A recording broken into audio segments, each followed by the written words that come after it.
Hello everyone, I hope आप सभी लोग ठीक ठाक होंगे। Previous year questions are very important for any exam, be it competitive exam और एनी अदर स्कूल और कॉलेज एग्जाम।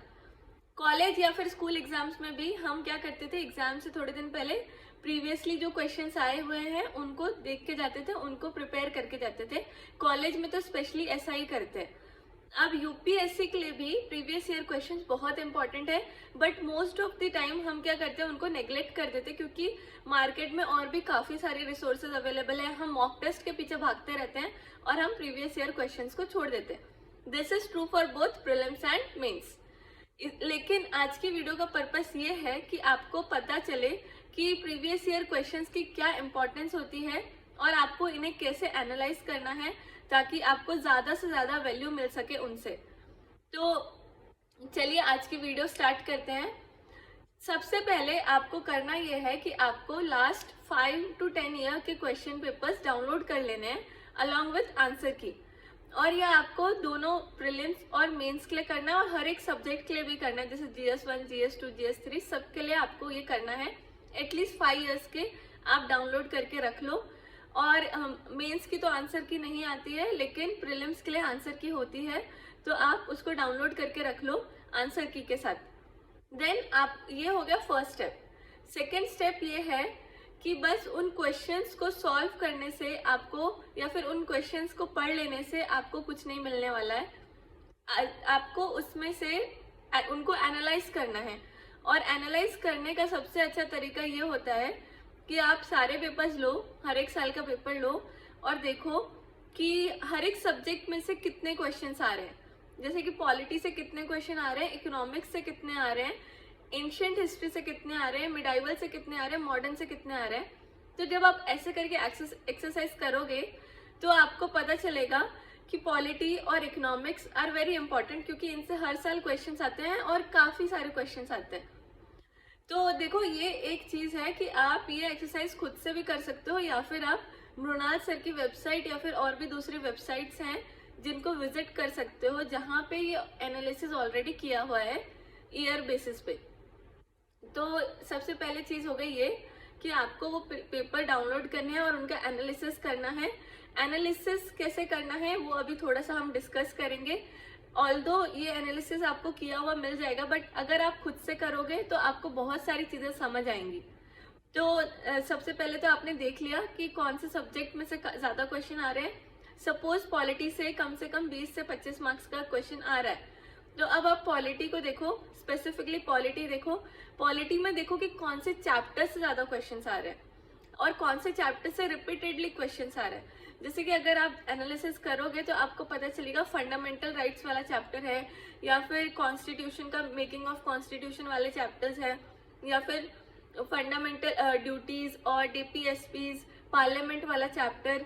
इन सारे चैप्टर्स से काफ़ी सारे क्वेश्चंस रिपीट होते हैं और बहुत बार वो क्वेश्चंस आते हैं, बहुत क्वेश्चंस आते हैं उन चैप्टर से। तो आपको ये चैप्टर्स को बहुत अच्छे से प्रिपेयर करना है, इन डेप्थ में प्रिपेयर करना है। तो देखो, एक चीज़ हो गई कि आपको जैसे पता चला कि जिस चैप्टर से क्वेश्चन आ रहे हैं उन चैप्टर्स को बहुत अच्छे से करना है, और बाकी चैप्टर्स को आप थोड़ा कम भी करोगे तो चलेगा, लेकिन इन चैप्टर्स को बिल्कुल भी इग्नोर नहीं करना है। तो ये एक चीज़ हो गई। फिर उसके बाद आपको प्रीवियस ईयर क्वेश्चंस जब आप सॉल्व करते हो तो उसमें जो MCQs होते हैं, उनके ऑप्शंस जो होते हैं उनको भी एनालाइज करना है। आपको ऑप्शंस को भी 360 डिग्री पढ़ना है, क्योंकि क्या होता है कि बहुत बार जो ऑप्शन था उसको यूपीएससी नेक्स्ट ईयर क्वेश्चन बना देती है। तो अगर आपने और ये स्पेशली ट्रू है for ancient history, medieval history और हिस्ट्री के जितने भी क्वेश्चन होते हैं उनके लिए, जो टर्म्स वाले आते हैं ऑप्शंस, तो वो गलत होते हैं, लेकिन आप उस टर्म के बारे में अगर पढ़ लोगे तो नेक्स्ट ईयर या फिर नेक्स्ट टू नेक्स्ट ईयर ये क्वेश्चन उस टर्म जो ऑप्शन है उसमें से क्वेश्चन बना देते हैं यूपीएससी। तो इसीलिए आपको करना यह है कि जो ऑप्शन है उसको गूगल कर लो और उसके बारे में थोड़ा सा पढ़ लो, एंड देन उसका एक नोट बना लो अपने नोटबुक में कहीं पे भी। तो ये हो गई तीसरी चीज़ जो आपको करनी है। एंड देन आपको प्रीवियस ईयर क्वेश्चंस पूरे जितने भी हैं उन सबको टाइम मैनर में सॉल्व करने के लिए ट्राई करना है। अभी देखो यहाँ पे क्या है कि मार्क्स कम आने दो ज़्यादा आने दो, यूजुअली आपको मार्क्स तो ज़्यादा ही आएंगे क्योंकि आपने वो सारी चीज़ें पढ़ ली होंगी क्योंकि हम जब बुक्स पढ़ते हैं वो अपडेटेड होती है और उसमें प्रीवियस ईयर क्वेश्चंस इंक्लूडेड होते हैं।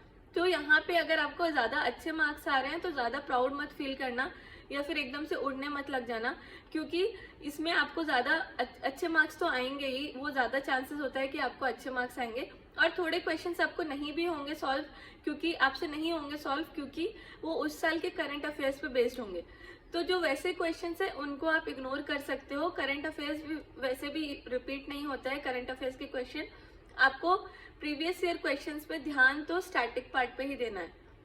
तो ये हो गया प्रीलिम्स का आपको कैसे एनालिसिस करना है वो। देन मेंस के लिए आपको क्या करना होता है, मेंस के लिए भी सेम चीज करनी है। मेंस के लिए तो एकदम सिलेबस डिफाइंड है। तो जैसे कि जो भी टॉपिक है, इंडियन फ्रीडम स्ट्रगल है, हिस्ट्री का एक टॉपिक, तो उस टॉपिक से जो क्वेश्चंस आए हैं वो देख लो। सारे सालों के जितने भी साल के आपने पेपर निकाले हैं उसमें देखो कि उस टॉपिक से कैसे क्वेश्चंस आए। तो अगर उससे आ रहा है कि गांधी जी का क्या रोल था, गांधी जी ने क्या कंट्रीब्यूशन किया, या फिर गांधी जी की आइडियोलॉजी से कैसे हमारा फ्रीडम स्ट्रगल अफेक्ट हुआ, तो आपको ये सब क्वेश्चंस देखने के बाद पता चल जाएगा कि ये जो गांधी जी वाला टॉपिक है वो काफी इंपॉर्टेंट है। तो इसको हम इग्नोर नहीं करके जा सकते। सिमिलरली आप जब बाकी ऐसे क्वेश्चंस को एनालाइज करोगे तो आपको पता चलेगा कि ये टॉपिक्स कुछ रिपीट हो रहे हैं। जैसे कि ये गांधी जी वाले क्वेश्चन हैं, इनको रिपीट होते हैं। जैसे इस बार पूछ ले कि गांधी जी की आइडियोलॉजी का कैसे अफेक्ट हुआ, नेक्स्ट ईयर वो पूछ लेंगे कि गांधी जी का क्या कंट्रीब्यूशन था। ऐसे ऐसे करके वो काफी सारे टॉपिक्स रिपीट करते हैं और मेंस में तो बहुत ज्यादा पेपर रिपीट होता है और ऑप्शनल में तो काफी ज्यादा पेपर रिपीट होता है। तो इसीलिए प्रीवियस ईयर क्वेश्चंस का एनालिसिस करना बहुत जरूरी है। और मेंस में भी, मेंस के क्वेश्चन पेपर को भी आपको ऐसे ही एनालाइज करना है। आपको टॉपिक वाइज देखना है कि सिलेबस का जो टॉपिक है उससे कैसे क्वेश्चन आए, कैसे टाइप के क्वेश्चन आए और वो कितने बार आया है उस टॉपिक से क्वेश्चन। जो टॉपिक से क्वेश्चन बार बार आ रहा है मतलब वो बहुत इंपॉर्टेंट है, उसको इग्नोर नहीं करना है और उसको अच्छे से करना है। और जो प्रीवियस ईयर क्वेश्चंस हैं उनको हमेशा सॉल्व करके जाओ, उनको नेग्लेक्ट मत करो। ऐसा मत करो कि आप मॉक्स सॉल्व कर रहे हो और प्रीवियस ईयर क्वेश्चन सॉल्व नहीं कर रहे। बेटर तो ये होगा कि आप प्रीवियस ईयर क्वेश्चन सॉल्व करो, मॉक्स छोड़ भी दोगे तो चल जाएगा, लेकिन प्रीवियस ईयर क्वेश्चंस मत छोड़ना। तो यही सारी कुछ चीज़ें हैं। अगर आपको कुछ भी डाउट है तो आप कमेंट करके बताओ आपको क्या डाउट है। And if you like this video तो प्लीज़ इसको लाइक करो, शेयर करो एंड चैनल को सब्सक्राइब करो। And thank you for watching it.